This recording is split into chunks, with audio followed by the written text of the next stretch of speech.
Across Central Oregon on this Friday, we're wrapping up the work week in an active weather pattern. Hey everyone, Darrell here from the Central Oregon Daily Weather Center, and our first cold front is already moving through the high desert, bringing all of this rain, all of that wind we've been experiencing today, and we are not done, not even on the backside of this. We'll start to get some clearing tonight, and then that active weather pattern continues through the rest of this weekend. So we are about to take a deep dive into your most reliable forecast. Look at what's been happening, what's going to happen, and how these changes are really going to impact us, especially if we're traveling through the Cascades. So we're going to start things off with some weather alerts. Everything in purple, that is a winter weather advisory through the Cascades. That tan color is a wind advisory in our lower elevations, which are, we're still looking at very strong winds with the winter weather advisory, gusts up to 50 miles per hour, but we don't have the snow potential that the Cascades do in our lower elevations, so that's why we also have the wind advisory, and that wind advisory stays in effect until 11 p.m. this evening. I would not be surprised if this got extended at least once, if not a couple of times, through the rest of this event. So let's go ahead and just talk about what we're expecting. Some moderate to major impacts from this winter system through the Cascades. Some limited impacts in our lower elevations, but we could actually be looking at some decent totals for parts of the Tri-County area. Now, I'm going to go through these numbers, then we're going to talk about them. A trace to 4 inches through the Ochocos, through most of the Tri-County area less than an inch. But for parts of the high desert, on the east slopes of the Cascades, especially between the Newberry Caldera and the east slopes of the Cascades, that's where we could actually get 2 to 5 inches. And I do think that this specific forecast model is overdoing it a little bit, although a new one has already come out. And so we're going to dive in, look at a couple of different things, but just know we're going back and forth so much from rain to snow in our lower elevations through this weekend. I really don't think the whole 5 inches is expected through the 97 corridor between Deschutes River Woods and Three Rivers. That being said, through the Cascades, we're looking at 12 plus inches through the Diamond Lake Junction. Remember, Diamond Lake Junction is just over a mile high in elevation. And Willamette Pass, we're looking at 8 to 12 inches. And going forward to Santiam Pass, we could be looking at more than 12 inches here too. Now, the winter weather advisory doesn't call for that by Sunday at noon, but it is going to be possible, at least according to this specific forecast model. Others aren't showing nearly as much, and 5 to 12 inches possible through government camps. So no matter which way you want to go, if you're heading over the Cascades, this mountain snow is going to be piling up by the end of the event, which means all the way through the event starting Saturday when we begin to get these mountain snow showers starting up, that's when we're just looking at slick roads through the passes and some slick roads in our lower elevations. Meanwhile, we have started to see some areas of clearing across our Tri-County area, but we can see those rain showers off in the distance close to the camera. We can even see some snow falling at Bachelor at the Outback Lift line. In our lower elevations, though, when it comes to cameras, roads are wet, but we're not really even starting to see some snow showers through the Cascade. So even just looking at the passes, we're seeing wet roads instead of that mountain snow. Now remember, the mountain snow really doesn't start up until we get into tomorrow, and that's after some clearing tonight. So let's hit satellite and radar. We are cloudy. There have been some areas of clearing across the Tri-County area, and these showers have been pushing through. On top of that, it is extremely gusty, and our next system is just offshore. You can start to see it on the left side of this graphic. So let's look. Also, keep in mind, between the systems, there's a huge area of clear conditions, and that clearing is what we're expecting tonight, even before midnight, clouds starting to thin out. And so when we look at the enhanced infrared satellite imagery, it already shows where we have a lot of those tall clouds. But when you really get into it through the Tri-County area, especially like through the Cascades, we've started to see some areas of clearing. Meanwhile, it's gusty. And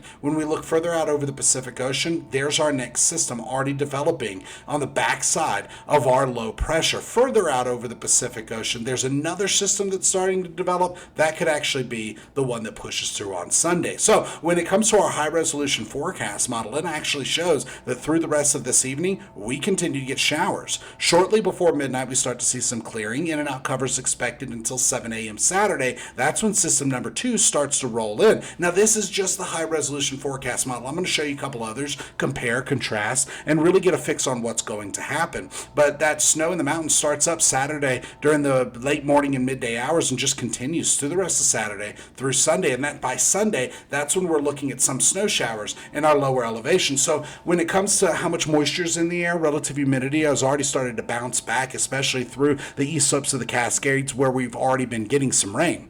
And those showers have started to push through the 97 corridor and further off to the east. And this is going to continue with off and on showers through the rest of this week. And good news is that winds are going to die down a little bit tonight, but it's still going to be breezy at times for much of the Tri-County area during our overnight hours, just not gusts of 50 miles per hour. Now, max temperatures in the last 24 hours, 60s and some 50s. Right now, we're ranging from 48 in Sisters to 64 degrees in Warm Springs. And obviously, where we've been getting the rain and where those winds have been howling, temperatures are already getting pretty chilly for many of us, and these winds aren't done yet. Meanwhile, temperatures are running between 2 degrees and 13 degrees cooler than we were 24 hours ago. This is just the beginning of this active pattern and our cooling trend. So through tonight, gets chilly, 30s and some 40s. By tomorrow, 50s and some 40s. And your weekend planner shows that it's going to be cooler, wet and gusty on Saturday. This is when mountain snow really takes shape. It continues through Sunday with highs in the 40s.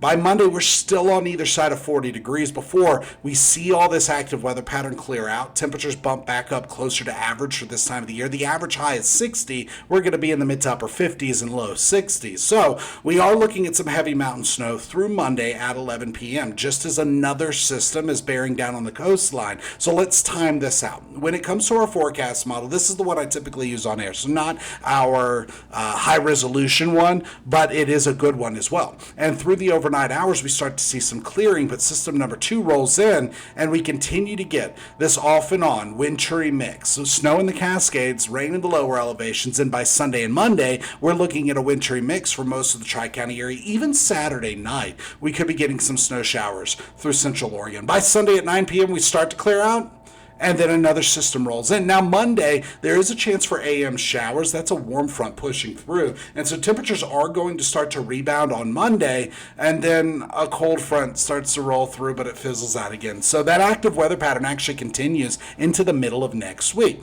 Now, a different forecast model shows that by the time we get to Monday, these off and on showers are going to be fewer and further between, with more sunshine than cloud cover, except for Wednesday, when that cold front finally pushes through. But even at that, just a few sprinkles. So let's go ahead and talk about these snow totals, because we are expecting to get all the way up to 4 inches in our lower elevations. And I do think that 4 inches is overdoing it, and this is mainly because we're going back and forth so much from rain to snow all the way through this weekend that I just don't think by the time we get to Tuesday at noon, there's going to be 4 inches on the ground. Now, when we go ahead and look at a few other things, one thing that we're noticing that with other forecast models, this isn't putting as much snow on the ground. So this starts off at Saturday at 1 p.m., just rain, through Saturdays when we start to get the mountain snow, and then by the time we get to the end of this, by Tuesday, we're looking at a trace to maybe 3 inches, really 2.5 inches. That, I think, is more